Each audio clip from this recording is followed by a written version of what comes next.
In this box is the Mten4. There she is. What do you think? It looks weird. Yeah, it's an old suitcase handle. Sorry, kill switch. Oh. Some speed. It's so little. No. Can it go up the curb? Ow. Ow.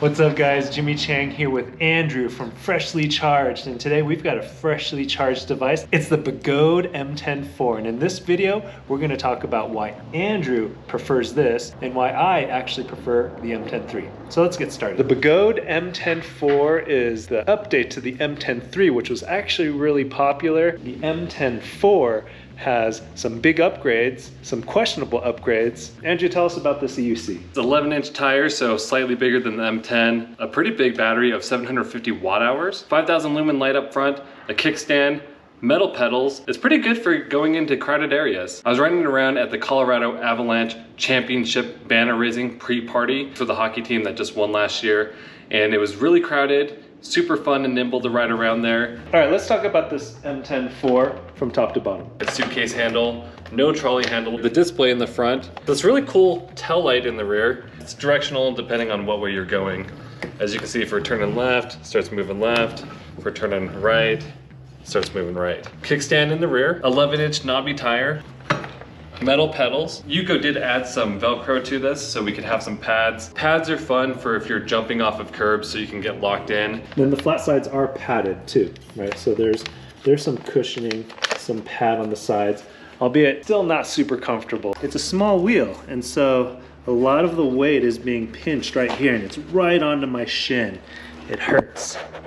It is not comfortable. Yeah, it's not as soft as the Master or the T4 material.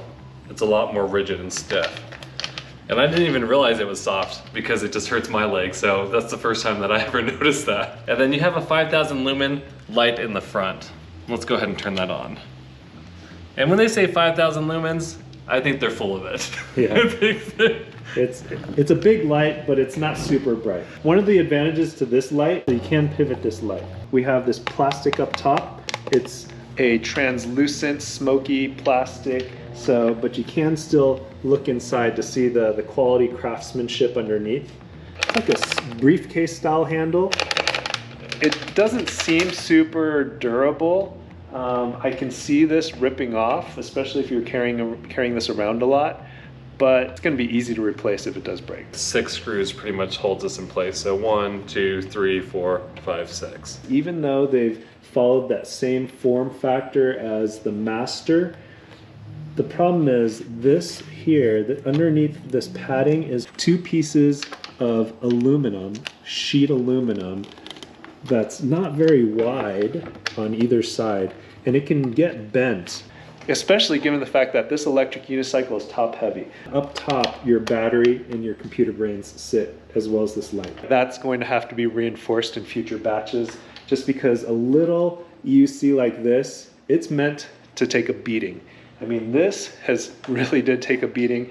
My daughter is dropping it everywhere. She's just letting it fall. She's sitting on it. Whereas this, its main weakness is going to be this metal piece right there. We've been riding it around a lot recently. Let's start with what we like about this. I like that it's really small and portable. I can just throw it in my car super easy. I work downtown and I hate paying for parking. Normally I lug in a scooter or a heavy EUC. Lifting a 60 to 70 pound or even 100 pound EUC in and out of my car, it's not easy. Where this, I can just easily toss it in my car. It's really simple just to pull out of my trunk and take off and go to work. I thought this was gonna be underpowered, but I'm able to cruise at 20 miles per hour, no problems at all. Supposedly it's supposed to hit 25 miles plus. I am a little reluctant to push it on this wheel since my last Master crash, so I just cruise it at 20 miles per hour happily, and I haven't heard any beeps just cruising at 20 miles per hour. I have if I'm dropping curbs or hitting a speed bump at speed. That's the only time I've heard beeps on this EUC. It does have these little knobby kickstands or little places to set it down. Mten3, you can do this, but it's not super stable. And the pedals to me are okay with this kind of hexagon or waffle style, and you have these little nubs. I do like this style pedal better than just the grip tape that was on here, the solid grip tape, because as you can see, it gets dirty. This is much easier to clean. And what I don't like about this EUC is it seemed like they wanted to make something that looked cool, which it certainly does look cool, but things just don't fit. Starting with the tire. Aggressive knobby tire on a small little EUC. It'll be fun maybe to take this off-road once or twice, but no way am I riding this regularly off-road. When I ride this, especially with the knobby tires, it's like brrrr. It feels like I'm standing on one of those feet massagers over at the carnival. So I don't need that knobby of a tire. I'd much prefer a street tire because this thing will be ridden on the streets probably 99% of the time. The light certainly looks cool, but I'm not going to be riding this at night, at least for long distances. And then it's small, but it's not that small. At nearly 29 pounds, this thing is about 6 to 7 pounds heavier than the Mten4. And carry that thing around for a while and you are going to have a sore, tired arm. I could put this in a backpack.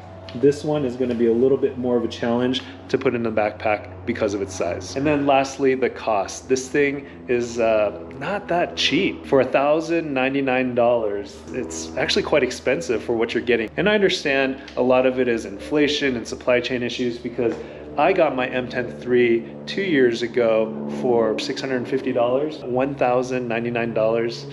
That's asking a lot. Andrew, what do you not like about this? I did ride some single track with it.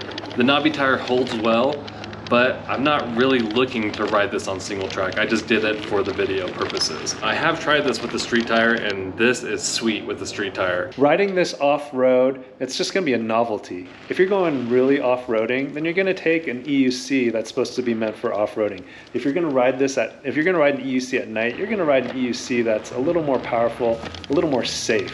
I'm not riding this in the street at night.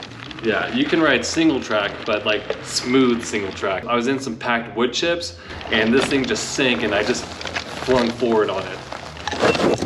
Watch out for that slippery stuff. Whew. Just don't understand why they would ship this with an off-road tire. There's no kill switch, so it's really obnoxious. No matter what, when I go to pick it up, I have to turn it off. It just doesn't make any sense that I can't just simply pick this up real quickly to go upstairs. It would be nice just to have something quick and easy rather than beep, lift it away, turn it off, beep, turn it on. See, there's a delay in there. The Mten4 kill switch is much easier to do. Anytime I need to pick it up, you got the button right here. I just push on it and it kills it. They're phasing out the Mten4. It's no longer being made. Who is going to want to ride the Mten4? This would be great just for an office wheel if you have a pretty large warehouse or a large office space and you just want to get a little bit of a ride fill in during the day. This is really small and compact, perfect for people who want to not pay for parking like me. This is a novelty item. This is fun for EUC enthusiasts that want to add an extra wheel to their stable so that when you go to group rides, you can kind of show it off and everyone gets a good laugh. But really, you can't take this on group rides. I bet someone's gonna give it a try. This is a wheel mainly for messing around in small areas, for practicing skills. Oh, here we go. Yeah, it's really easy to go backwards on this one. This is a great wheel to learn going backwards. I really couldn't ride backwards before on the bigger wheels. This wheel, I'm actually able to ride backwards. Not great, but I'm at least getting the feeling. These are the easiest EUCs to ride backwards on. If you don't know how to ride backwards, get one of these and this will be your tool to get you riding backwards. And then lastly, I think this is really good for kids. It is a small wheel that's not intimidating, that kids can look and say, I think I can do this. I think that's who this is for. Pure enthusiasts that want to add another wheel to their stable, people that love to do tricks and learn new skills, people that like to mess around in small spaces, and then finally, kids. Cool car. Mercedes. Okay, Maggie, so what are your thoughts? It's pretty good. Okay, there you go. She's hard to impress. She gives it a pretty good. Is it too big, too small, just right? It's just right for me. And what about for someone my size? Too big, too small, just right? I think it would be too small. What keeps it from being great? It just hurts my shins. So that is the Begode Mten4. The Mten4 has had more years to mature. The Mten4, it's in its first batch and it's just gonna get better. Thanks for watching, and when you guys ride, wear your safety gear.